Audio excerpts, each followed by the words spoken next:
السلام عليكم، ازيكم يا جماعه؟ عاملين ايه؟ يا رب دايما بخير. معاكم الدكتور عبد الرحمن الهلالي. ان شاء الله نستعرض مع حضراتكم النهارده حاله لصديقنا بعد مرور 8 شهور من عمليه زراعه 2500 جراف. تعالوا نشوف مع بعض شكلنا قبل وشكلنا النهارده عامل ازاي. ده زي ما احنا شايفين شكل صديقنا قبل العمليه. ده شكله من الاعلى واضح الفراغ، وده شكله من الجانب، شكله من الجانب الاخر.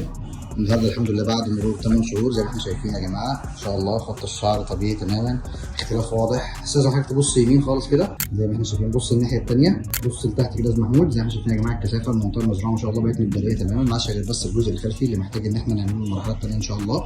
استاذ حضرتك ممكن اصور المنطقه المالحه، يعني تلف تديني ظهرك كده. رغم الرغم ان صديقنا مدرج ما شاء الله المنطقه المالحه كويسه خالص، مش باين فيها اي اثر الحمد لله، ولا كاننا عملنا فيها اي حاجه خالص. ايه رايك يا محمود بقى في النتيجه؟ بص كده وكلمني. تمام الحمد لله يا دكتور. ايه التجربه بقى؟ تحكي بقى يعني قرار كان كويس ولا؟ كله تمام، لا قرار كويس الحمد لله. اللي بيشوفك بيعرف انك زارع لو ما يعرفكش؟ لا خالص خالص. يعني انت ما حدش مثلا الحلاق بتاعك بيقول لك ايه دلوقتي؟ الحلاق بيقول لي شكلك اتغير خالص. الحمد لله. يعني مش نسبة أصلا. دايما بنحب نسمع راي الحلاقين. لا ربنا يبارك لك. الله يجزاك يا محمود يا رب. ماشي، شكرا يا محمود.